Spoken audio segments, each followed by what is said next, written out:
guys, nagawa tayo ng breakfast or Rio. Chapati with egg.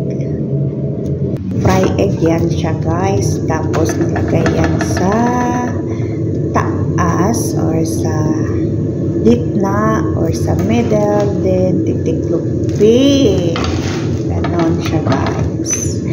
So yung tawa dyan or yung pan na wala yung oil guys ha. Huwag niyong lagyan ng oil. Kasi yung ano yan siya is tipal kaso lang guys. Na ano na yung tipal namin guys. Yan kalas expire. Pero yung sa itlog yan siya guys. Of course lagyan natin ng olive oil. Olive oil guys is gamot din siya sa pampalinis ng ating liver. So, kayo dyan, shout out kayo. Magamit kayo ng olive oil. Then, drop na natin yung egg. 2 piraso yan siya, guys. Mayroon na yan siyang black pepper, salt, and paprika. Shout out sa inyong lahat dyan.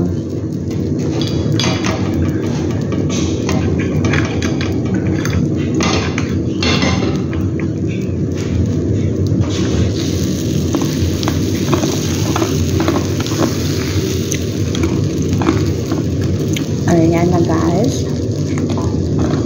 Kasi ayaw ni alaga na yung dry as in na dry. Yung itlog.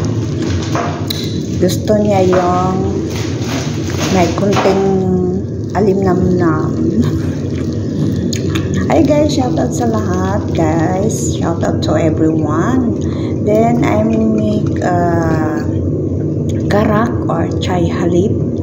So ang first ko nilagay dyan is yung tea bag, then hot water, and then leave mo siya ng 2 minutes, then lagyan mo siya ng sugar at saka milk. So, ayan na, pangalawang gawa ko na yan siya, pangalawang chapati. Masarap kasi guys, chapati, tapos mag-fry ka ng egg. Try nyo yan guys. Mabusog ka talaga dyan. Okay.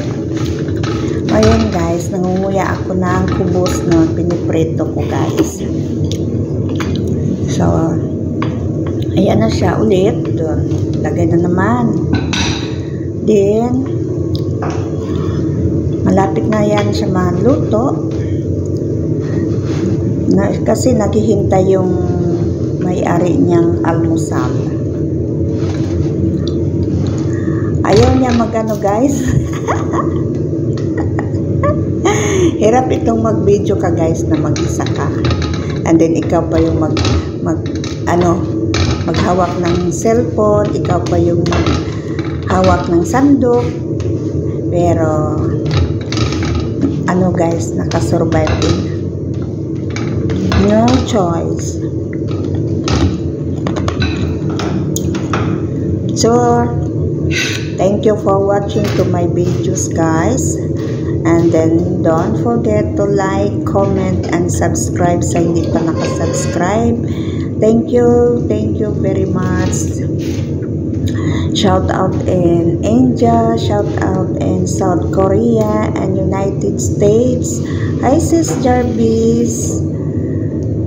Ayan, nagmarites kasi ako niyan guys. So nakalimutan ko yung gatas ko na nag-overflow na pala siya guys. Nag-bubbles na siya guys. Kailangan luto talaga yung yung gatas mo para masarap.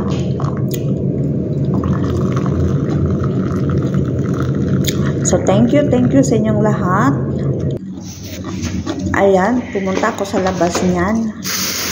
Kasi sabi ni Amo, hilain daw yung mga bulaklak para sa panahon ng mag-ulan. Kasi mayroong ulan guys. So, maulanan yung mga flowers namin dyan guys.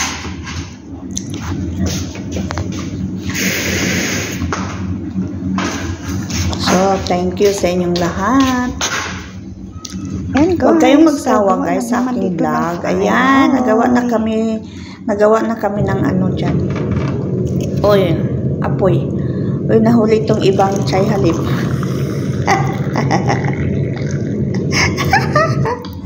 Thank you for watching, guys. God bless.